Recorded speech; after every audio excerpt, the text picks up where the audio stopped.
Bonjour, aujourd'hui je vous fais une petite vidéo qui vous explique comment construire des phrases complexes. Alors c'est une suite de ce qu'on a déjà vu plus tôt cette année, c'est-à-dire les jonctions de phrases.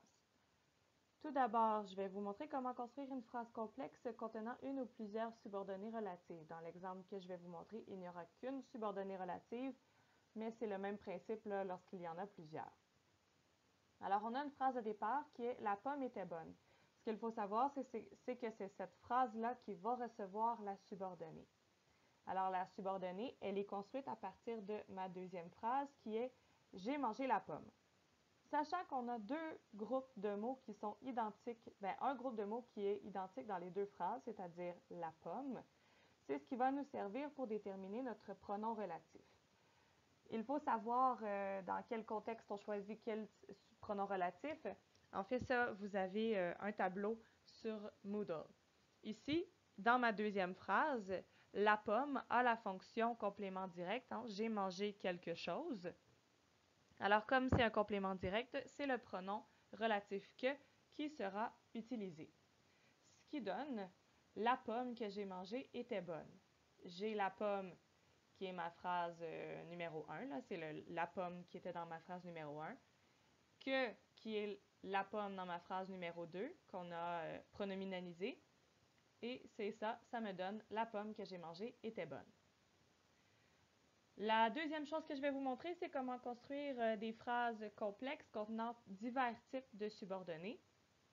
Encore une fois, j'ai une phrase de départ qui est « Je pense cela ». C'est cette phrase qui va recevoir toutes les autres subordonnées.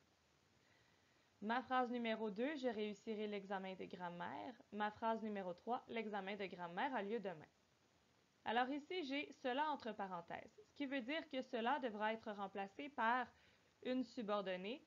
Dans ce cas-ci, c'est complétive, parce que je pense, c'est incomplet, ça va être complété par la subordonnée complétive. On va utiliser la phrase numéro 2 pour faire la subordonnée complétive. Et on remarque qu'il y a un groupe de mots qui est commun dans la P2 et la P3, c'est l'examen de grammaire. Alors, au final, ça donne « Je pense que je réussirai l'examen de grammaire ». Donc ça, c'est ma phrase 1 et ma phrase 2 ensemble. Et j'ajoute « qui aura lieu demain » qui est ma phrase 3. Alors, tout ça, c'est ce qui remplace cela dans ma phrase 1. Et j'ai l'examen de grammaire de ma phrase 2. Et dans ma phrase 3, c'est remplacé par le pronom relatif qui, parce que l'examen de grammaire ici a la fonction sujet. Cela a lieu demain. Donc, cela ici, c'est le sujet, ou c'est l'examen de grammaire qui a lieu demain. C'est donc le sujet de ma phrase. Alors, on utilise le pronom relatif qui. Dernier exemple.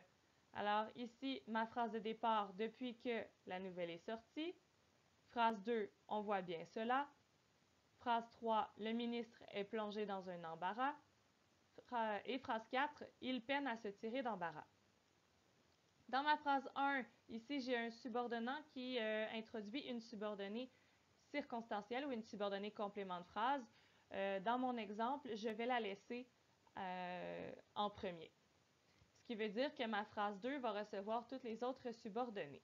J'ai cela, qui nous indique qu'on va avoir une subordonnée complétive, et j'ai, donc ça va être notre phrase 3, qui va servir de subordonnée complétive, et j'ai des groupes de mots qui sont communs, un embarras et d'embarras. Au final, nos 4 phrases ensemble donnent, premièrement, depuis que la nouvelle est sortie, on voit bien que le ministre est plongé dans un embarras dont il peine à se tirer.